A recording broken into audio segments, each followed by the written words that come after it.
All right, this is Unit 3, essay question number 1. So for the first part, we're going to talk about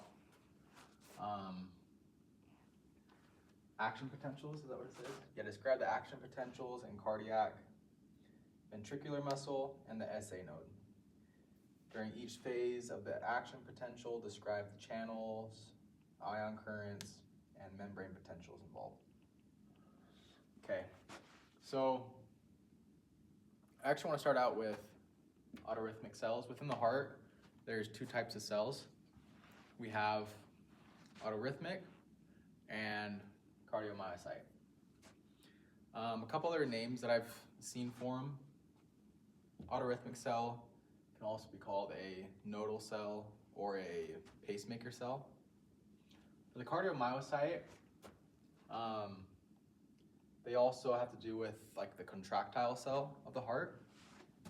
And so those are the two different types of cells. The autorhythmic cells or the pacemaker cells, those more have to do with setting the rhythm of the heart, of the heartbeat, of telling the heart when to beat.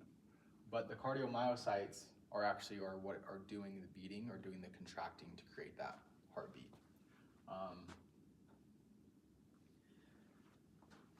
So with autorhythmic cell, their action potentials differ. With the autorhythmic cell, something that I think is important to point out is with the action potential. Never mind, I'm gonna not worry about that. Let's just talk about this. So there's 4 phases of an action potential for a cardiomyocyte. There's 0, 1, 2, 3, and 4. So I guess that's 5. But with the autorhythmic cell, it's a little bit different. It only has 3 phases. It has phase 0, 3, and 4. So phase 4 is like we saw in skeletal muscle. We see like the graded potential. In this case, they call it the pacemaker potential. And that's when the cell is at its resting membrane potential. Autorhythmic cells, they say, don't really have a resting membrane potential, but they typically sit at around -60. And that's due to a lack of permeability with potassium. But yeah, so we're sitting at around this 60, we're building up. Why are we building up? And it's because the autorhythmic cells have these HCN or funny channels. And what they do is they let, when they're open, they let sodium into the cell. And that's what, when this influx of sodium into the cell through the HCN channels, the funny channels, that's what allows the membrane potential to increase. And threshold is normally around -40. And so when it hits that -40, those HCN channels, when it brings it up to that -40, it's going to open these voltage-gated calcium channels. And so a little bit before threshold, there's 2 types of these voltage-gated calcium channels. There's a T-type and a L-type. The T-type is transient, and it's just like it's a lot quicker. And the L-type is more of a long-lasting. That's what the L stands for. They're open a little slower to open, a little longer to open, but also a little longer to close. But a little bit before threshold, these HCN channels are allowing sodium to come in, but they're also going to set off these calcium type T channels, and they're going to open up a little bit before threshold and also kind of help bring that membrane potential up to threshold. Once we hit threshold, that voltage-gated type L channel is going to be open, and it's going to have a huge influx of calcium, and that's what's going to bring us up to our peak. And as you can see, as compared to skeletal muscle, this peak is a little bit wider, and that's because, like we talked about, this L-type calcium channel it's a little bit slower to open and close. So since it's a little slower to close, you're gonna have a little bit wider of a peak. Whereas when it's a sodium voltage gated channel, that creates the action potential, we have that inactivation gate that shuts it off real quick. That's why it's a lot more sharp. This one's wider. So that's phase 0, is the action potential with voltage gated calcium channel. But then it's gonna close like we talked about, and then that's gonna set off a voltage gated potassium channel, which is then going to allow calcium to enter the cell like we've seen before. Sorry, it's gonna allow potassium to leave the cell like we've seen before. And as potassium leaves the cell, it's gonna leave behind negative charges, which is gonna bring the inside of the cell more negative, or make it more negative. And that's gonna bring us below threshold. And something with the funny channels that's important to know is they're open during periods of hyperpolarization. Hyperpolarization is anytime we're below threshold. So they're gonna open as soon as we hit below threshold, they're gonna open. And they're gonna be open this whole time below threshold during hyperpolarization. Once we hit depolarization above threshold, they're gonna close. So above threshold, they're closed. Below threshold, hyperpolarization, they're open. Right here, the book had this. Thought it was pretty helpful. It kind of talks about, just kind of shows when each channel is open. So a line is when that channel is open. And so we'll just talk through each of these channels. So HCN, the funny channels. Trying to remember what that stands for, the HCN. It's hyperpolarization or hyperpolarized activated cyclic nucleotide channel, something like that. It's because H is they're activated with hyperpolarization, but then the cyclic nucleotide part, CAMP, cyclic AMP, has an effect on this channel. Cyclic AMP will cause it to be more open. So it's, because you can kind of say it's regulated by cyclic AMP. So that's like the technical name, is the reason for it. But yeah, so in the HCN channel, the funny channel, it's gonna be open below threshold, but as soon as we hit threshold, it's gonna close.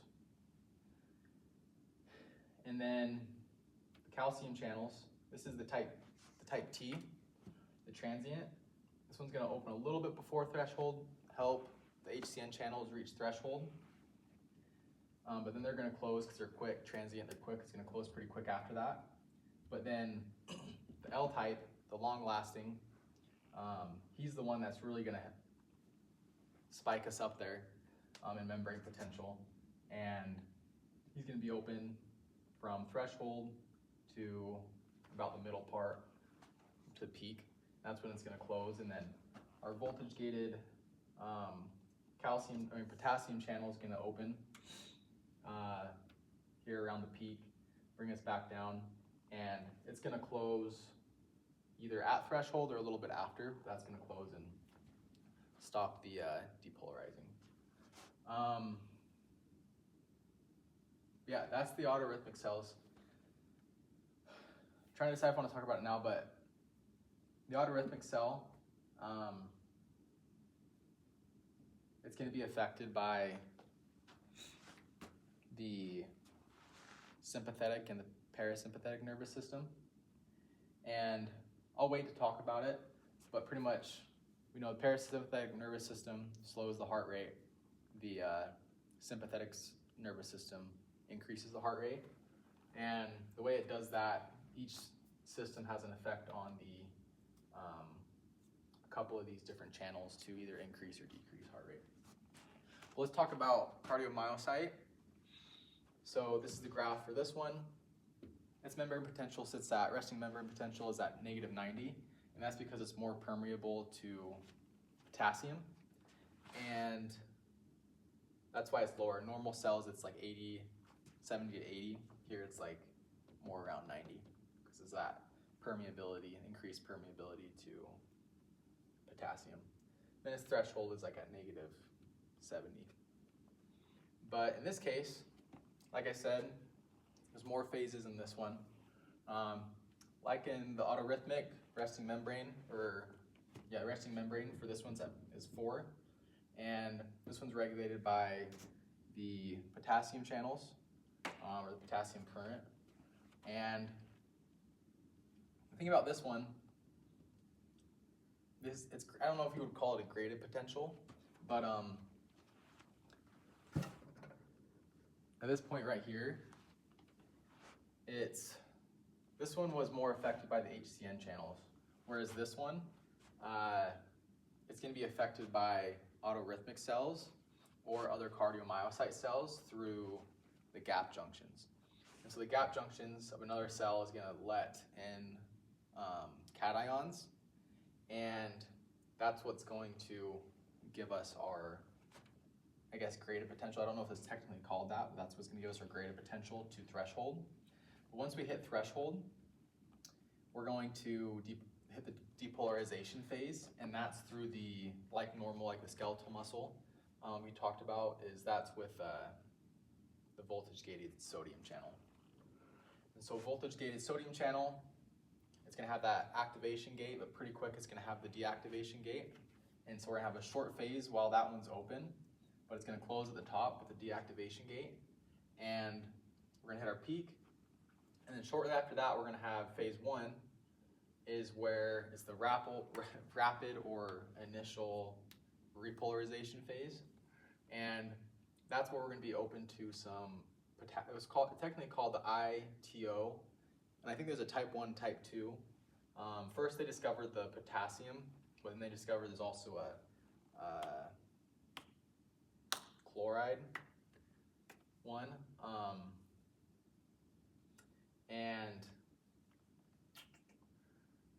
And those, obviously, with potassium leaving and chloride coming in, that's going to depolarize the cell. So that's where we get this depolarization right here.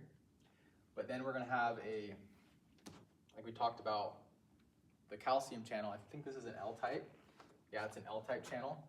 And it's going to start bringing in calciums, which are positively charged, and it's going to keep us from depolarizing. But the reason why it doesn't go back up is because these ones are going to shut and open and shut pretty quick. But then we're going to have these other potassium channels. One's called the potassium IKUR, standing for ultra rapid, IKR, which is for rapid, and then IKS, which is for slow. And so this one's going to open ultra rapidly, open slower, so it's going to open up later on. But the calcium channels are open. It's going to cause us to stop depolarizing. But then we also have these potassium channels that are open. So we're going to have a steady kind of influx of calcium through this channel, but also kind of a steady efflux of potassium through these channels. And it's going to kind of be even, and it's going to sit at an even plane like this, and that's why it's called the plateau phase, phase 2. But then eventually, around when the slow channel kicks in, and also that's also kind of around the time when the calcium channel closes,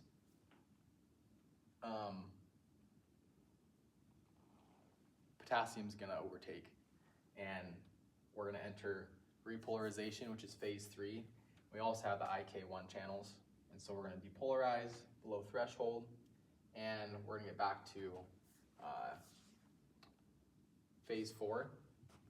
But the reason why we don't depolarize here is usually with skeletal muscle we see a depolarize, like a the reason why you don't hyperpolarize here is because we don't have those voltage-gated potassium channels. And so without those, it's more of a steady descent to RMP. So again, we have all these lines. I'll go through them kind of quick, kind of talked about them, but IK1 channels open during our RMP stage, our resting membrane potential stage, stage 4. The sodium channel, the voltage-gated sodium, is open for that short period of time. When we hit threshold, it's going to open real quick, then the deactivation gate is going to come, close it, and so it's going to top it off. at its peak. And yeah, open short period of time. The ITO ones for calcium and for potassium and chloride, those ones are also open for a short period of time, but that's why we have that quick repolarization. But then we have our calcium L-type, which is open, and that's going to be fighting against our IK ultra rapid and slow channels, which give us the plateau. But eventually calcium's going to close, and these ones are also going to close, but that's what's going to bring us down to repolarization, and we rely again on our IK1. With these ones, I'll attempt to explain it. There's also a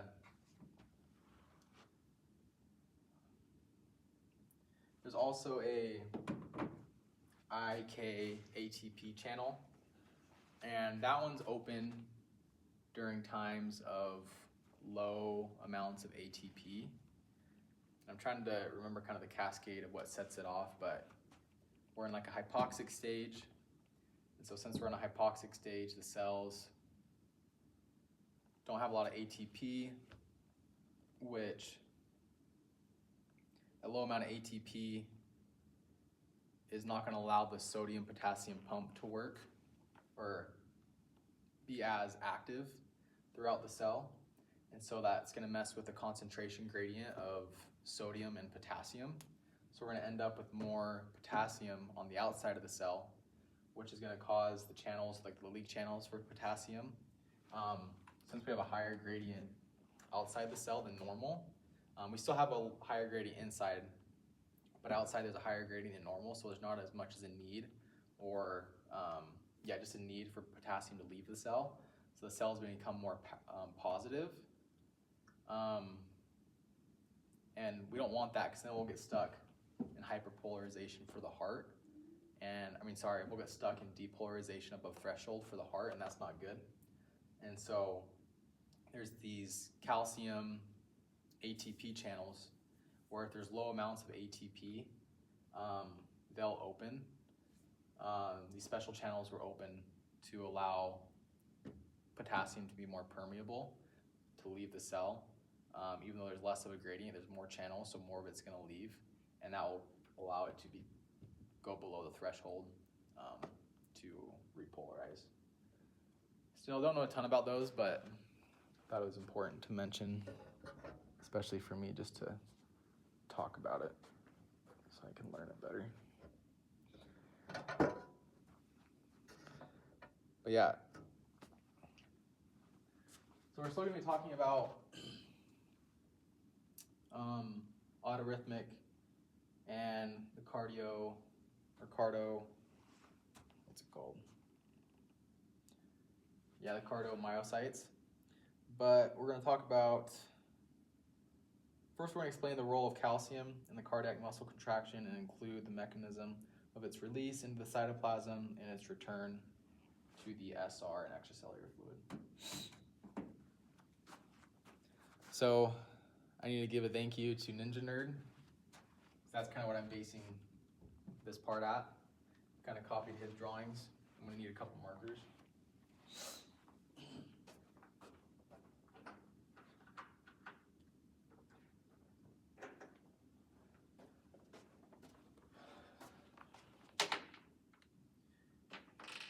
But yeah, so Ninja Nerd, his videos, had some good videos about this.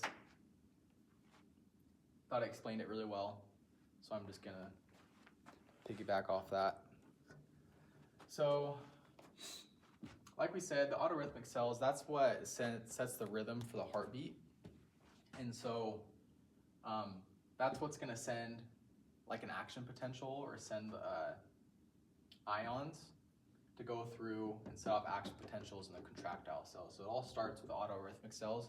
And those are like what are found in the SA node and throughout that, like the bundle of his and the Bachman's bundle and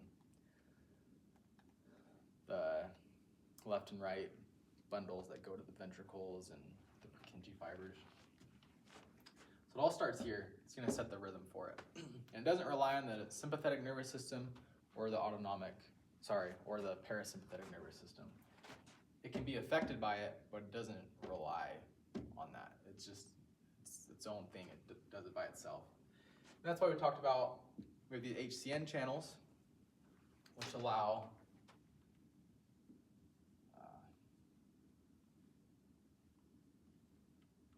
I need to grab another red marker. I think it's okay.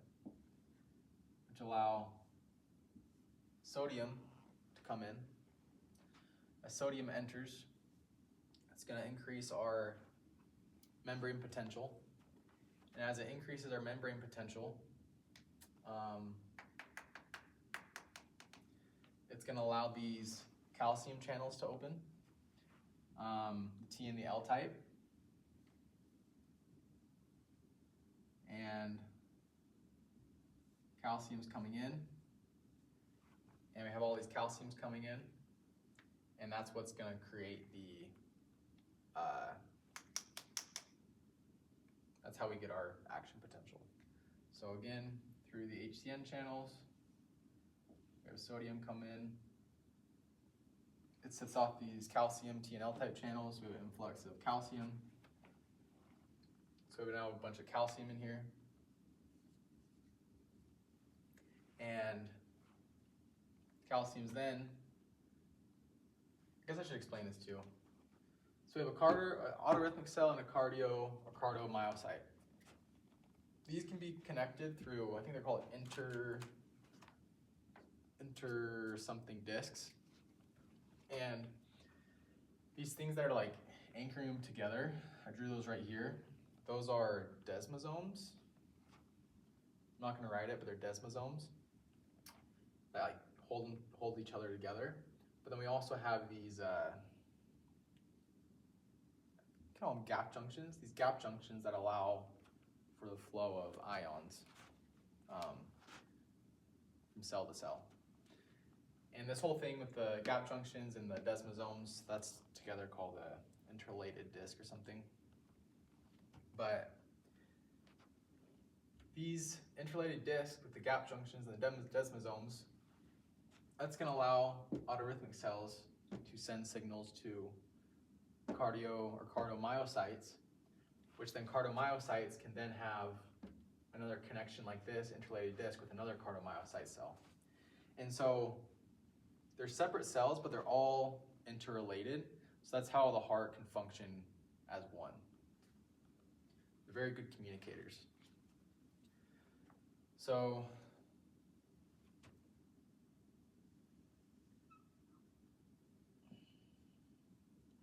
calcium from the autorhythmic cell in this example, since we had its action potential with an influx of calcium,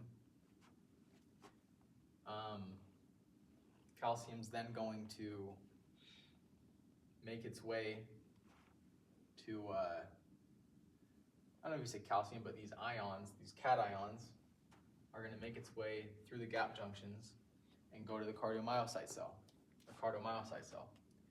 And it's going to create positive energy field that's going to set off the voltage-gated sodium channel. So once the voltage-gated sodium channel, or this cell hits threshold from the positive energy field from the gap junction, it's going to let in sodium. And sodium's then going to send its electric field throughout the cell. And cardomyocytes, probably should have mentioned this before, but autorhythmic cells don't have like an SR and myosin and actin and all that, because they're not contracting. But cardomyocytes, contractile cells do, because they're contracting. So they'll have the SR and the myosin, the actin, and tropomyosin and all that. But back to what I was saying, sodium's going to come in. It's going to create a Bourn. It's going to set off this calcium channel. This is kind of what we talked about before in this graph over here. We're at the resting membrane, but then a gap junction brings in positive ions from like another cardiomyocyte or from autorhythmic cell. And that's what we talked about with the graph. It's just gonna spike up and bring us to threshold. Once thresholds hit, we're gonna open these sodium channels, which is really gonna spike us up and create the action potential. But then that deactivation gate's gonna close that off. But because we had that depolarization, it's gonna open the calcium channel, the L type, and I guess I should have drawn in here too, like those, when I talked about the chloride, the ITO channels, those are also gonna be open for a second, and that's what's gonna cause, I'm just gonna draw it real quick. Keep trying to refer to it, but. So we have our graph, better negative 90, then we just spike up, hit right there. Kind of looks like that. So remember, phase 0 is for the sodium, voltage-gated sodium, we spike up, then we hit phase 1, and that's when we have like the chloride coming in through channels and the potassium coming out for a short period of time. And that's what gives us this phase 1 of this initial or rapid repolarization. But then those close off, so we don't have to worry about them. But then we talked about this Bwong is gonna open up this calcium channel, the L type. That's when it opens up around right here in phase 2. We have the plateau, we have this calcium channel open, but then we also have these potassium, ultra rapid, rapid, and slow channels open up. And those are coming in, these are coming in, but it's an even, or sorry, potassium's leaving out, calcium's coming in, but it's kind of evening each other out. So we hit this plateau phase. And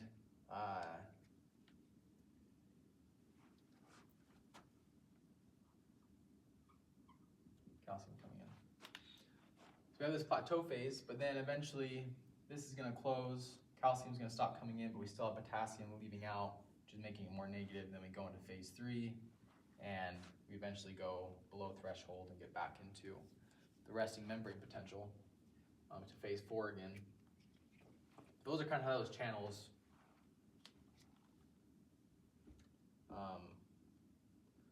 translate to the cell and translate to the graph.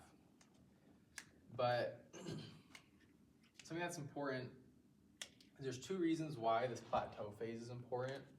I always forget one of them, but the one of them I remember for sure is that it allows for a big influx of calcium to enter the cell, which gives us a lot of calcium in the ICF to do some important things we'll talk about in a second.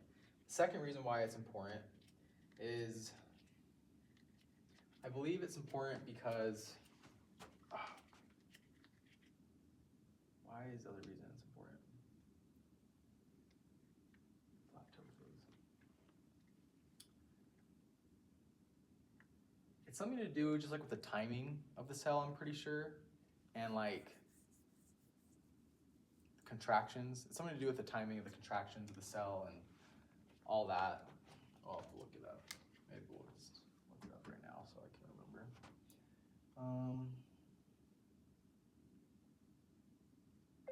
2 reasons why the plateau phase is important for contractile cells.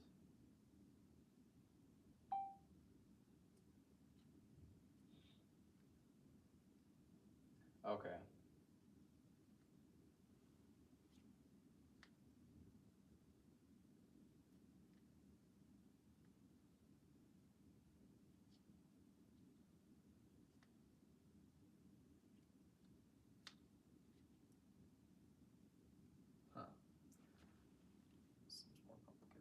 But yeah, one of them, calcium influx, which prevents the likelihood of tetany, I guess.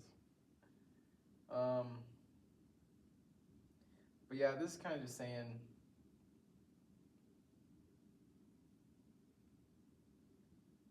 it allows it to be depolarized for longer.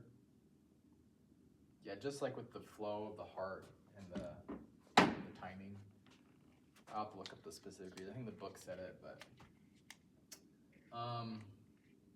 another thing too with this plateau, kind of was talking about with tetany, is we still have the absolute refractory period, and so that's good because the heart needs an absolute refractory period because it can't stay contracted all the time, or else it wouldn't be able to work at the top. But yeah, from what I understand, the absolute refractory period still kind of works the same as the skeletal muscle, having to do with the sodium voltage channel, with like the activation gate, and you have to wait for the resetting of the inactivation gate for it to be like excited again. And so it's hard for me to find. Kind of what I understood is like, yeah, kind of like here or something is like the absolute refractory, but it's not super important, but where it is, I can't really find. I've seen a lot of different things say different things about it. But yeah, back to this. The influx of calcium is really important because the influx of calcium is going to allow calcium to act with the RYR, which is like calcium-induced calcium release channels, which will allow more calcium to be released inside of the cell. And the reason why this is important, we want calcium, because calcium is going to go to allow the myosin head to bind to actin, because calcium is what, because we have troponin that's bound to the actin, and also tropomyosin that's bound to the actin.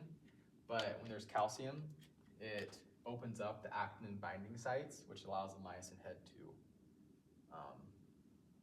attach and then go through its cycle for contraction. And so, yeah, calcium is going to enter the cell through that way, but also there's a lot of calcium inside of the SR.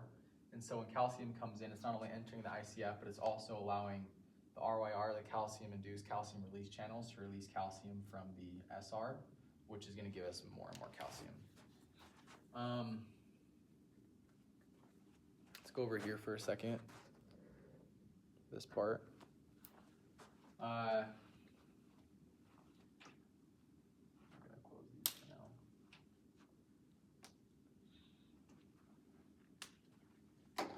We're going to talk about inotropic effects and chronotropic effects.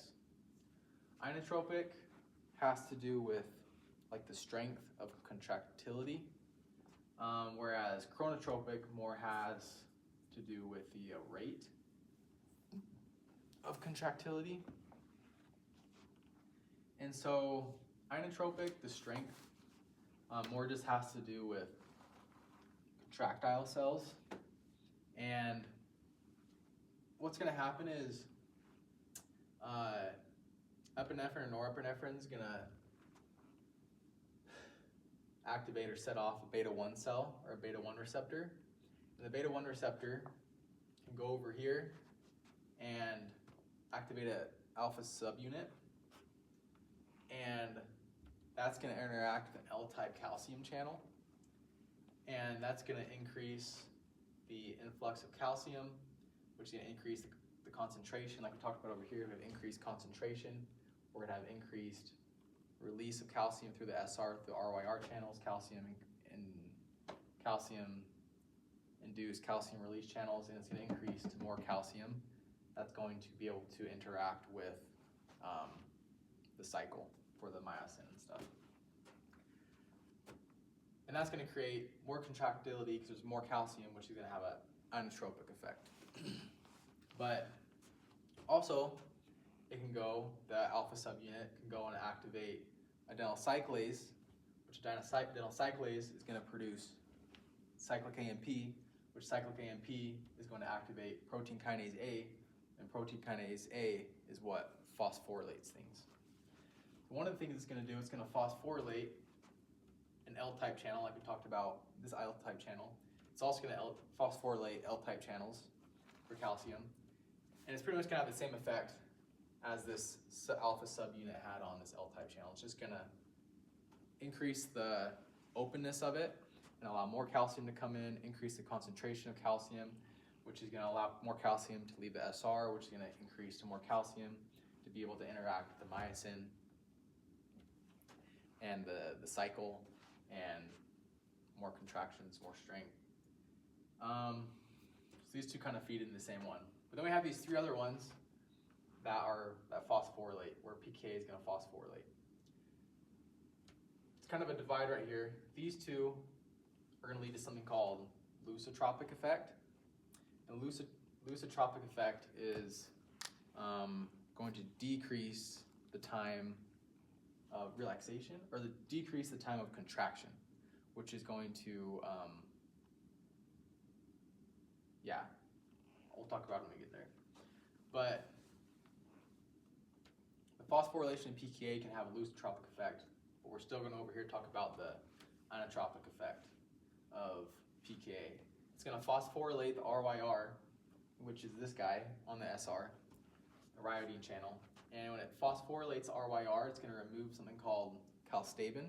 And when calstabin is removed from the RYR, it's going to increase the RYR openness and the increase its calcium, and it's going to increase the overall contractility, which is the inotropic effect. We talked about for a second, PKA can also phosphorylate two other things. One, it can phosphorylate phospholamban, which phospholamban, if it's phosphorylated, it's going to increase circuit pump activity.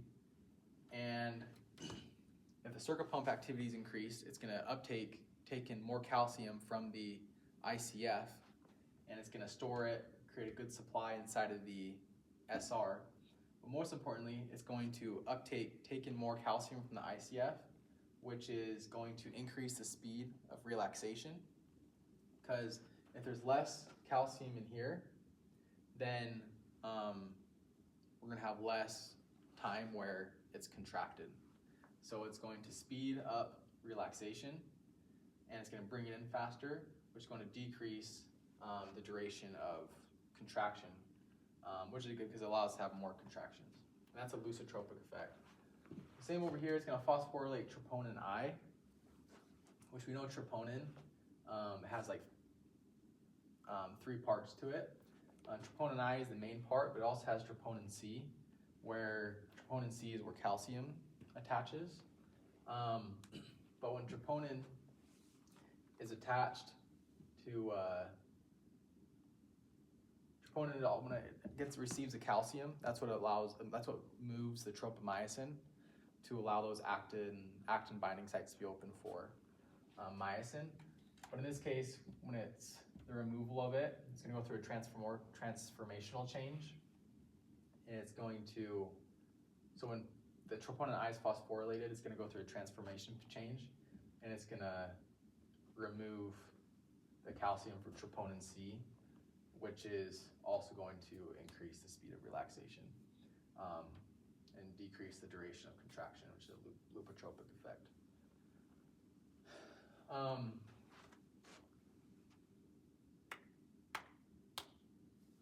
Another thing too over here, when it talks about we're taking calcium from the ICF and putting it back into the SR, that's good because we have more supply of calcium for when the RYR opens.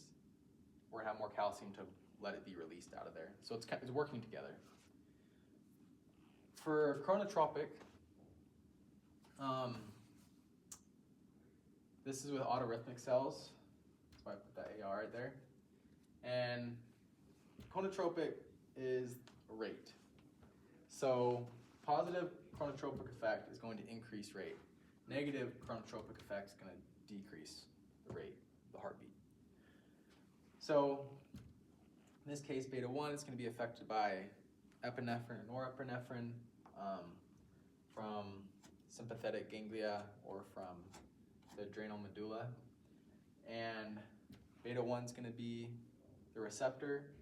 It's going to activate adenyl cyclase, which is going to produce cyclic AMP. And first, we'll talk about how cyclic AMP can activate protein kinase A, kind of like it did over here. And in this cell, it's going to increase the influx of calcium. And that, I'm trying to remember why that's the case. And I'm pretty sure because I think it's protein kinase A can and phosphorylate the L-type channel. When the L-type channel is phosphorylated, it increases its openness to let calcium in, so that's why. But the increase of calcium is going to lower threshold in the autorhythmic cell. So if a lower threshold, it's going to be easier to hit threshold and hit action potential, and so it's going to increase the heart rate. We'll talk a little bit more over there. I'll go draw it in a second. But kind of back to this one, adenyl cyclase produces CAMP. And if you remember, CAMP is like a regulator for HCN or funny channels. And so when the presence of CAMP, HCN channels are more open, more of them open, and it's an influx of sodium. And if we have more sodium coming in, that's going to make our spike up more steep or quicker, which is going to just kind of speed up the cycle. And that's going to increase more heart rate, increase heart rate. And also too, we talked about this one, kind of branches over here too, it also increases steepness of the slope of the action potential, because if we have more calcium coming in, that action potential is going to shoot up higher and faster. Negative effect, negative chronotropic effect, that's going to be a muscarinic receptor on the autorhythmic cells, like the SA node. And that's going to be the neurotransmitter ACH, which is acetylcholine. And let's see, let's start over here. There's this thing, a beta heterodimer, where muscarinic receptor is going to activate that, and that's going to open up a GIRK. Not 100% sure what that is, but it like increases the permeability of potassium, which we have more potassium leaving, it's going to make our cell more negative, which is going to lower the membrane potential or make it more negative. And if the membrane potential is lower, it's going to take us longer to hit threshold, which is going to make it slow down the heart rate. Muscarinic receptor can also decrease CAMP. I'm guessing it probably decreases adenyl cyclase or something like that. But if we decrease CAMP, remember CAMP has a relationship with the HCN funny channels. So if there's less CAMP, less of these HCN funny channels are going to be less likely to be open, which is going to bring in less sodium, which is going to make it harder to hit threshold, which is going to decrease heart rate, which is going to flatten the slope. Cyclic AMP, same thing. Remember cyclic AMP, not sure why that decreases. I guess it can decrease the calcium channels, which can increase threshold. And if threshold's higher, it's going to make it harder to hit, which could decrease the heart rate. So talking about these things, inotropic and the chronotropic effects, let's come over here to this one. We're going to talk about how you can speed up the heart rate. This is kind of simple for contractile cells. A lot of these are just increasing calcium. If we have more calcium, it's going to affect this part, which is going to allow the myosin and the cycle. You need calcium for that. But this one, for the chronotropic effect, let's do red and blue. Red is going to be the negative effect. And so if what we talked about decreasing the membrane potential and increasing threshold.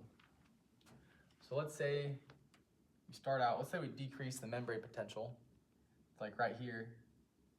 And also talked about decreasing sodium with the HCN channels and the decreased calcium.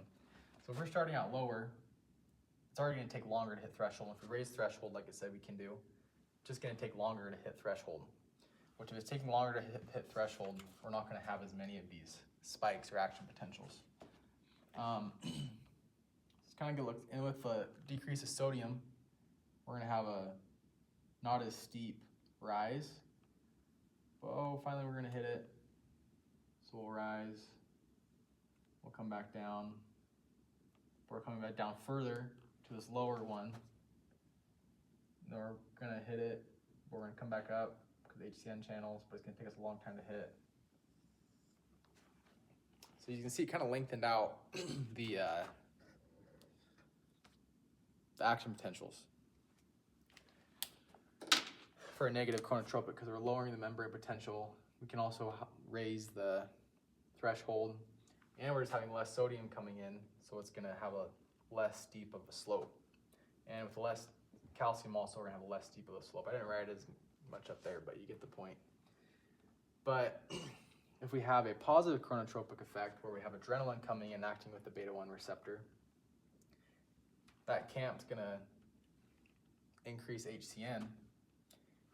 Did it talk about raising the membrane potential? Talked about how calcium can lower threshold. So let's say our threshold's like right here in blue. It's gonna be easier to hit, but let's say we also have more HCN channels open, allowing more sodium to come in. It's gonna depolarize. We're a lot steeper in depolarization. So now we're hitting threshold a lot quicker. Then we come down again. We're hitting depolarization a lot quicker. Coming down, hitting depolarization a lot quicker. So now we're getting like 3 beats in the time we hit 1 with chronotropic. So you can see how it can have an effect on heart rate. You can increase or decrease it. But yeah, that's all that. That's a lot. But these next 2 parts are a little shorter, hopefully. Let's see. Okay, so this next one, we're going to talk about ECG tracings. And we're going to talk about a normal one with the P and the QRS and the T waves. And then we're going to talk about STEMI and STEMI a little bit. Just one sec, I'll move this chair.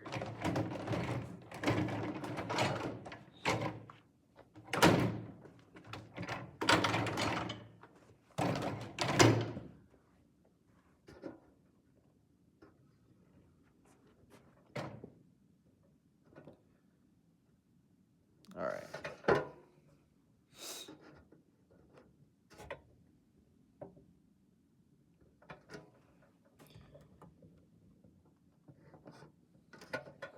Okay.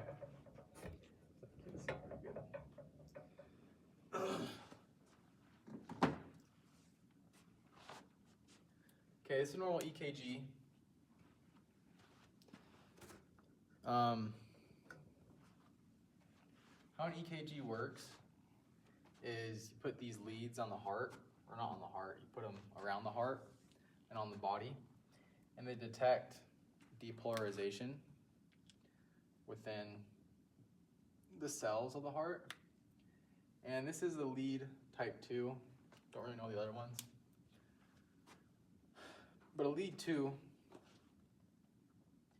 is gonna pretty much have this line. We're gonna have a negative up here and a positive down here. And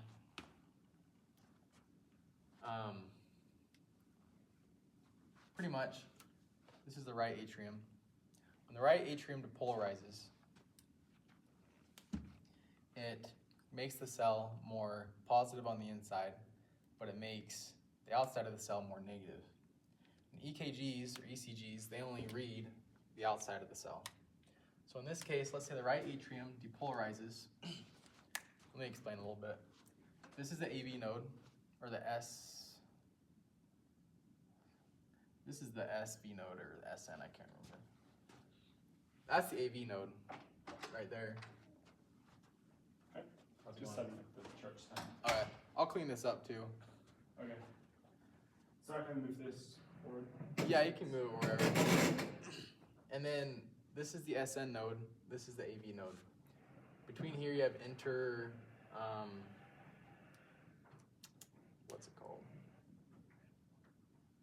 I can't remember what it's called. But over here, you have the bundle of His. And what that does is that takes signals from the AV node and it sends it down these branches, the AV right branch, the AV left branch, and it sends up the left ventricle and the right ventricle and sends it to these Purkinje fibers. But in the right atrium, when it depolarizes, like we were saying, we have negative charges on the outside of the cell, and it's depolarizing in this direction towards the inferior part of the heart.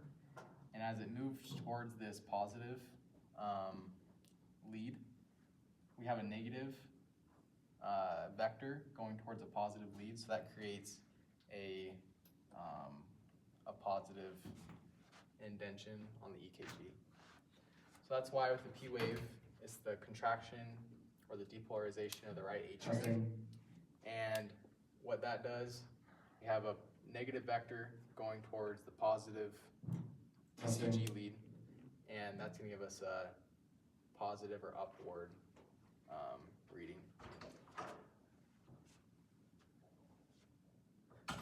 Then after that, we're going to have the Q wave, where the Q, that's where we're done with the atriums. We get to the bundle of His, and I can't remember exactly why, but we start getting kind of these vectors. This black marker's not working.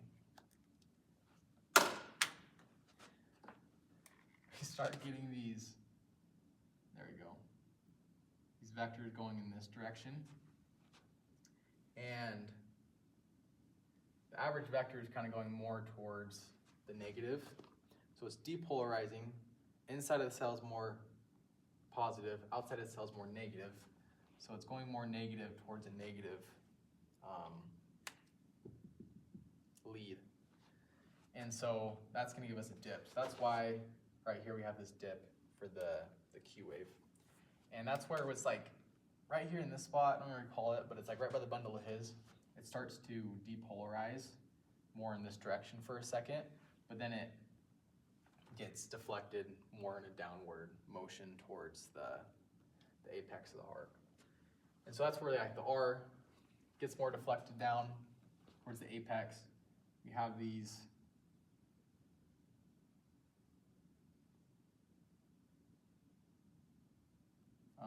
it's depolarizing all throughout here, but the main vector with this negative tail is heading towards this positive lead right here, which give us a positive indent or spike.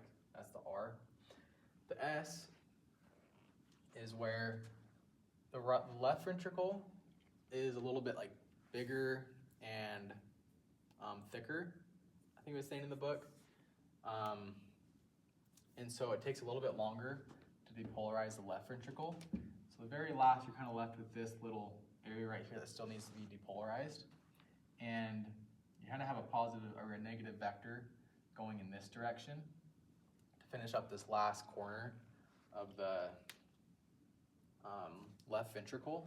So that's heading a little bit more towards the negative. So we have like a negative vector tail heading towards a negative. So that's what gives us this dip. But then it all becomes depolarized. The whole thing is depolarized. The whole all outside of the cell is negative. And so we get back to baseline, or it's like isoelectric baseline, I think as they call it. And then the T wave is where the whole thing is depolarized, but then it needs to repolarize. And it starts down here at the apex. And when it repolarizes, the inside of the cell starts to become negative again, but the outside becomes positive. So it's positive vector heading this way towards the negative. So the positive vector heading towards the negative, that gives us this upward wave, upward bump.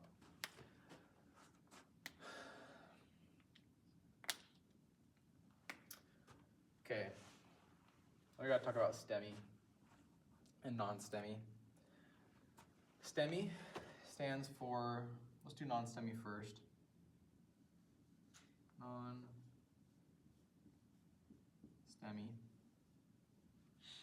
Then we have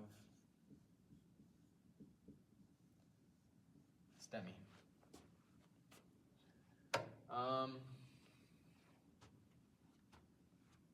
ST and STEMI and non-STEMI are talking about this ST segment, where the S wave kind of ends and right before the T wave starts. Oh. So that's what we're focusing on. When we're reading EKG, this is what we're looking at when we're looking at STEMI and non-STEMI. So this stands for non-ST segment elevation myocardial infarction. This one, ST elevation myocardial infarction. So this is saying N-STEMI. Non-STEMI is ST depression.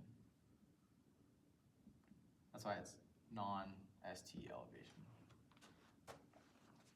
STEMI is ST elevation.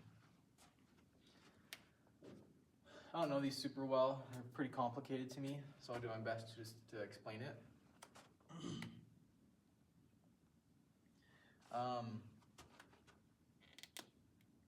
Let's see. Getting right about to an hour here. My goodness. Okay. Let's look at this again. Non-STEMI, ST depression, is when we have a little section right here that is hypoxic, but it's not extending the whole wall of this left ventricle area inside of the endocardium. Because STEMI is for transmural,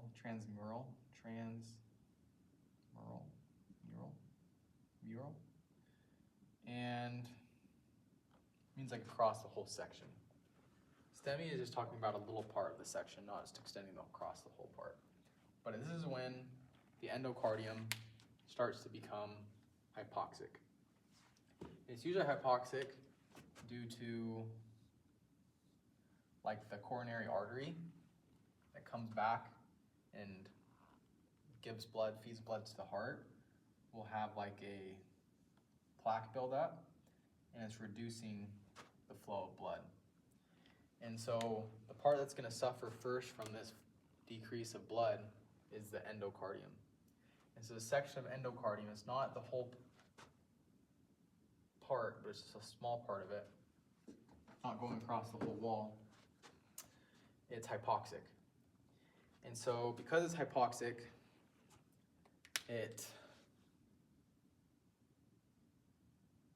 there's less ATP, and there's less ATP,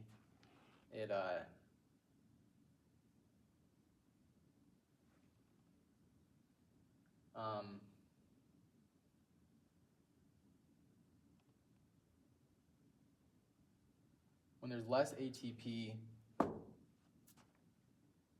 it becomes hypoxic, the gradient is changed for sodium, potassium. And so there's more sodium on the outside of the cell. And then that creates where it's less of a gradient for potassium. So there's more potassium on the outside of the cell, more of a gradient, less of a gradient for potassium to want to leave. So the inside of the cell becomes more positive, making the outside of the cell more negative. So we have these negatives surrounding this hypoxic spot of the EKG is reading, and it's kind of spreading in this direction. Spreading towards the positive. There's a negative that's spreading towards the positive. But with the EKG, it doesn't pick up on this hypoxic area, this dipole, until like the end of the S segment, because that's when the whole cell is, or the whole heart's depolarized. So the whole part's depolarized is able to pick up on, it's able to read what the actual isoelectric line is. But during phases P to S, right before, it doesn't pick up picks up on this negative that's here, and it's realizing that there's a dipole. And so because there's a negative going to the positive, remember we talked about it elevates this whole section. And so instead of being at real zero, it goes to this fake zero because there's a negative going to a positive, and it raises everything. So it raises everything, but then it doesn't pick up on this problem, this, what do they call it in the book? Injury, current of injury, until about where the S is. And then the S, when it'll go to actual zero, and then it'll kind of come up and go like that, I think. But this is where we have an ST segment depression, because the ST segment isn't right here like it used to be. Now it's like down here. So we have an ST segment depression. If that makes sense. And the reason why I have that depression is because it thinks it's up here because we have this negative vector going to a positive, which is raising it. When the whole heart becomes depolarized, there's not a fake dipole anymore, or an incorrect dipole from that. So it goes back down to actual zero, and then it'll go back up to its fake zero, but it gives us this ST depression. For a transmural, mural, or STEMI, here's a full hypoxic going across the whole part of this endocardium right here, and its negative is sending negative charges kind of up this way, and so we get this negative going to a negative one, which causes a downward wave or action or with the EKG. So if that's the case, just to erase this, I'm going to put it back to normal. So in this case, if we're having a negative going to a positive, that's going to decrease that's going to cause a decrease. So then we have this at real zero. So we have real zero up here. Well, then we have this fake zero, or this incorrect zero, because we have this negative going to a negative, which makes it go down. So the P wave all the way until this S part is going to be below the actual zero. But then at S, we said when we get like the actual reading, because the whole part's depolarized, it's going to stop here like at actual zero, and then I think it's going to go out like this, then come back down or something, I can't remember. But it causes this ST segment, which was right here. I guess it was right here at this point. Now this ST segment is like way up here. So this ST elevation. It's confusing to me, but that's my best way to explain it. Okay. This is the last one.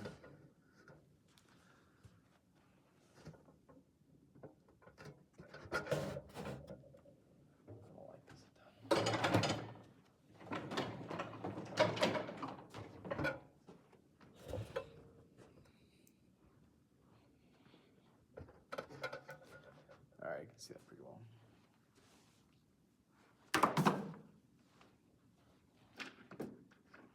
So in this last part of the essay, we're going to be talking about describe the events taking place in left ventricular and aorta during the cardiac cycle. Talk about blood change, pressure change, opening and closing of valves, and the heart sounds. Oh boy. Okay. I'll point this down a little bit.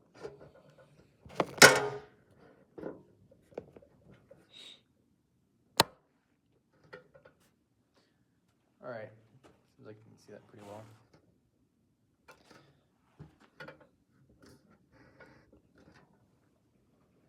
All right.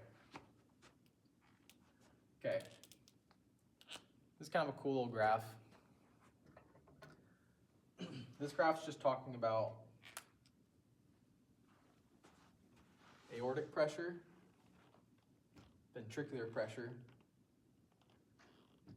atrial pressure.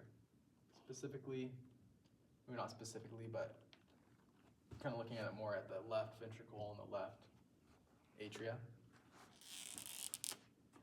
So we have pressure, volume, and EKG, and heart sounds.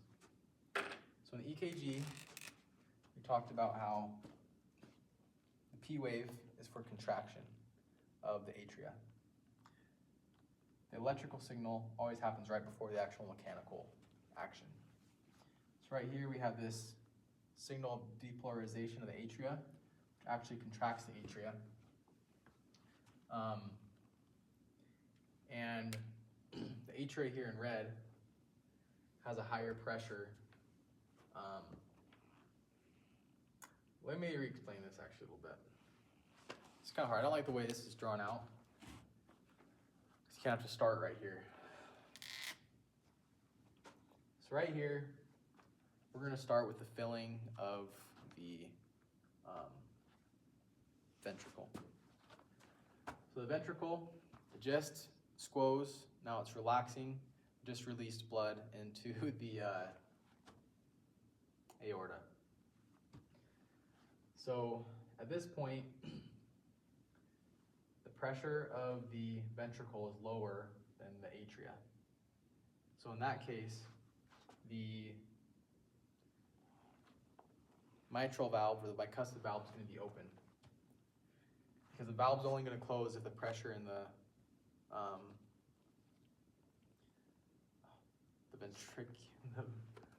ventricle is higher.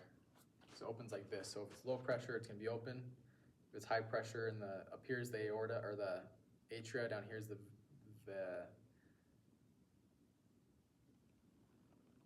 ventricle.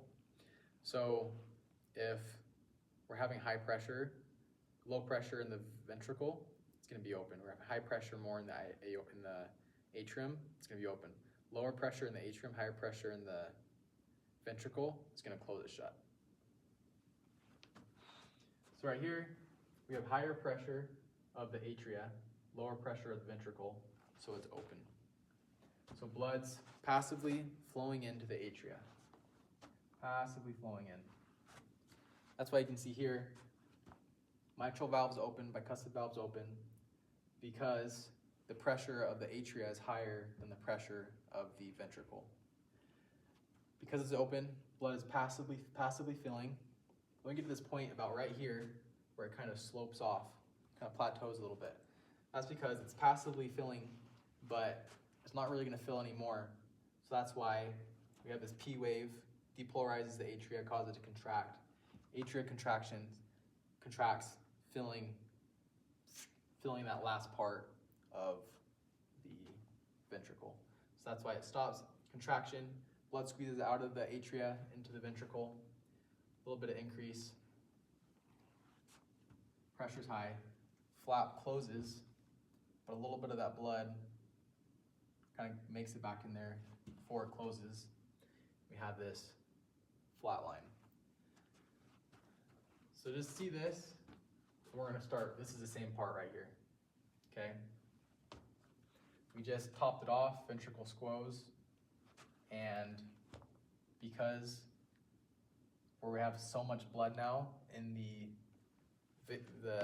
ventricle, our pressure is so high, it increases the pressure of the atria, so the mitral valve closes. Ventricle pressure is higher, it closes. So we have a point where the mitral valve and the aortic valve is closed. And that's called isovolumic contraction. And the reason why this is important is because right here in our ECG, we see the Q and the R are, and the S is happening, which is contracting the ventricle. So in this point, this brief period where it's isovolumic contraction, is the volume's the same, but it's contracting with those valves closed. So there's a lot of pressure building up. So that's why we see this huge shoot up in pressure for the ventricle, because it's a closed pressure, it's a closed system, but it's contracting. So the space, the area is decreasing, so it's a huge buildup of pressure. And at this point, now we're kind of talking more about the semilunar valve or aortic valve. And the aortic valve, the pressure in the aorta, that's the green line, is much higher than the ventricle valve. So the aorta is not opening because its pressure is so much higher. But as soon as the the ventricle increases in pressure, it's going to open up. And so once the pressure is high enough in the ventricle, it opens up the aortic valve, and blood starts leaving the ventricle because that semilunar valve is open, and blood starts leaving the ventricle into the aorta. So aortic pressure opens, aortic valve opens, semilunar valve opens, pressure goes up in the aorta because it's being filled, but also the ventricle is contracting still, so its pressure is still going up. But then it's going to hit a point where the aortic pressure supersedes the ventricle pressure.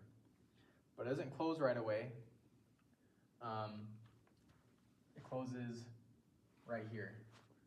The reason why it closes after, I can't really remember exactly why, but I think it's something to do with the elasticity and maybe just a little bit of delay of closing of the aortic valve or the semilunar valve. But then, once all that squeezing is done, the blood's out, we hit a point right here where we kind of plateau and sit there for a second. And that's when the aortic valve is closed and the mitral valve is closed. And so it's called isovolumic relaxation. So think about, we have this thing and it's a closed system, but we're expanding the area of it through relaxation. It's going to decrease the pressure a ton, like a vacuum. So it's decreasing a ton. But then, since it's decreasing, the ventricle pressure is decreasing. We have the atria up here, we have the ventricle down here. When the ventricle pressure is lower than the atrial pressure, it's going to open, which is going to allow blood to passively flow. Mitral valve opens because the ventricle pressure is lower than the arterial pressure. Blood starts passively coming in, kind of like we talked at the beginning. Blood's coming in now. We kind of go through the cycle again. So that's the cycle of it. If that makes sense. And it correlates exactly with our ECG reading. But as you notice, I try to draw it my best, but I'll state it. The electrical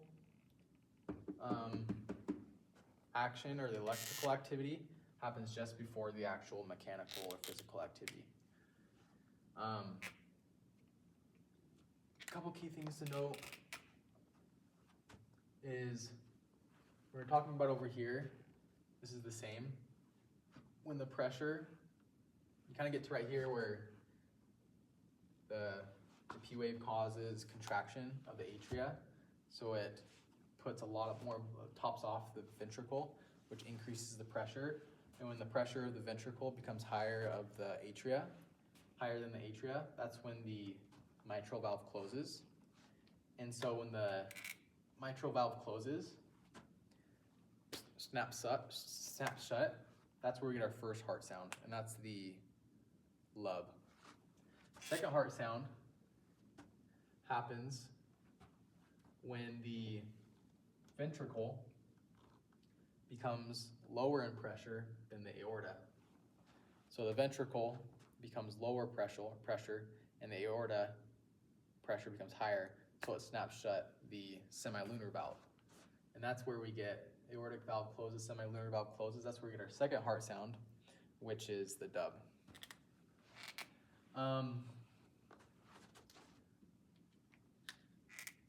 Systole and diastole. Systole is when the ventricle is contracting, and diastole is when the ventricle is relaxing. So I'll try to draw it. But if you were to like map out the whole heart cycle, 1/3 of it is systole, contraction of the ventricle. The other 2/3 is diastole, which is the relaxation of the ventricle. So right here, we can kind of base it off this. Okay. Right here, we have contraction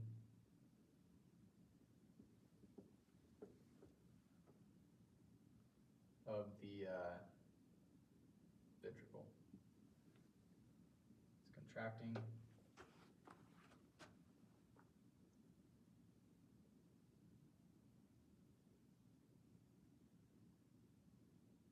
Then it relaxes at the T wave. Trying to see where.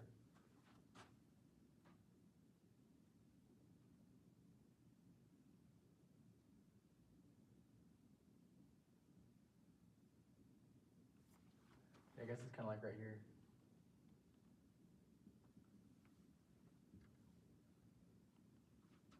This is like systole. And diastole is relaxation to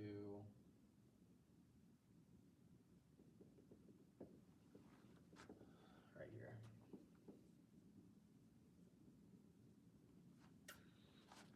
So obviously it's not perfect because I didn't draw it perfect, but you can see systole is a lot shorter than diastole. Because systole is just when the ventricle is contracting, and that's when we know from our ECG, it's the QRS portion.